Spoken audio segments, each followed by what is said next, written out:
যায় দিন ভালো যায়, আসে দিন খারাপ আসে, তবে সবসময় কথাগুলা বাস্তব না, কিন্তু মাঝে মাঝে পরিস্থিতি এমন তৈরি হচ্ছে যে আসলে কিন্তু কথাগুলা বাস্তবে হতে যাচ্ছে। আমরা আজকে একটা নিউজ দিয়েছিলাম আপনাদেরকে যে রাষ্ট্রপতির বিদায় ঘণ্টা কি বাইজা গেছে কিনা, কারণ গতকালকে রাত্রে থেকে আমরা দেখলাম যে বাংলাদেশের যে দূতাবাসগুলো আছে, কনসুলেটগুলো আছে পৃথিবীর বিভিন্ন দেশে, সেখানে পররাষ্ট্র মন্ত্রণালয় থেকে ইমেইল অথবা চিঠি ছাড়া ফোন কলের মাধ্যমে রাষ্ট্রপতির ছবি সরানোর নির্দেশনা দেওয়া হয়েছে। এরপর থেকে আজকে সারাদিন কিন্তু বিষয়টা আলোচনা, যেটা কোন সিস্টেমে, কোন ইভেক্টে, অথবা এই সংবিধানের মধ্যে কি এই কাজটা সম্ভব কিনা, এরকম বিভিন্ন আলোচনা আসছে। এর মাঝখানে নতুন আলোচনা তৈরি হয়েছে, যে কোনো সময় রাষ্ট্রপতি তার পদ হারাতে পারেন। তো কোন আইনে বা কিভাবে জুলাই সনদ নেওয়া যে কথাগুলো আছে, সেইখানেই কিন্তু রাষ্ট্রপতির বিদায় ঘণ্টার জন্য একটা সিস্টেম সম্ভবত তৈরি করা হয়েছে। চলুন দেখি। বহুকাঙ্ক্ষিত জুলাই জাতীয় সনদ 2025-এ সমন্বিত যে খসড়া, বিভিন্ন আইন কানুন বা যে সিস্টেমগুলোকে অ্যাপ্লাই করা হবে, সেগুলো চূড়ান্ত করে ফেলেছে জাতীয় ঐকমত্য কমিশন।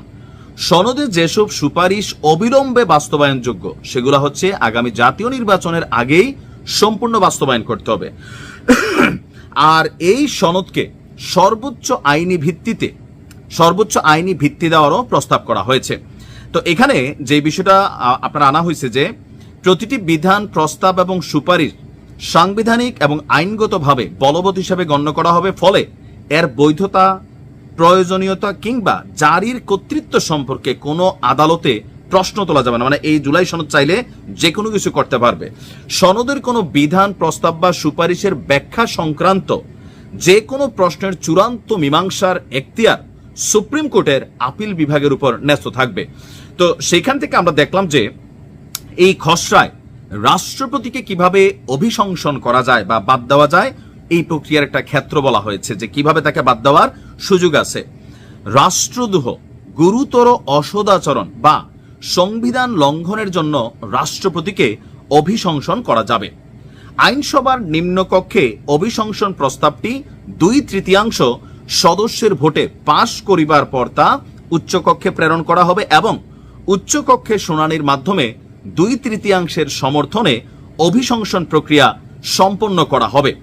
রাষ্ট্রপতির ক্ষমা প্রদর্শনের যে ক্ষমতার জায়গা, সেখানেও বলা হয়েছে কোনো আদালত, কোনো ট্রাইব্যুনাল বা অন্য কোনো কর্তৃপক্ষ প্রদত্ত যে কোনো দণ্ডকে মার্জনা করা বা বিরাম মঞ্জুর করার এবং যে কোনো দণ্ড মওকুফ করার বা স্থগিত করার বা কমিয়ে দেওয়ার যে ক্ষমতা রাষ্ট্রপতির থাকিবে এবং আইনের দ্বারা নির্ধারিত মানদণ্ড, নীতি ও পদ্ধতি অনুসরণ করে উক্ত ক্ষমতা প্রয়োগ করা, ওই আইটা আছে। এখন আমাদের রানিং রাষ্ট্রপতির জন্য এখানে কোন ঝামেলাটা পাকাচ্ছে, এই যে আইনটা, আমি যে এতক্ষণ যে কথাগুলো বললাম লাস্টের অংশটা, সেটা হচ্ছে পরবর্তী নির্বাচিত সংসদের মধ্যেও একজন রাষ্ট্রপতিকে বাদ দেওয়ার সিস্টেম তৈরি করা হয়েছে।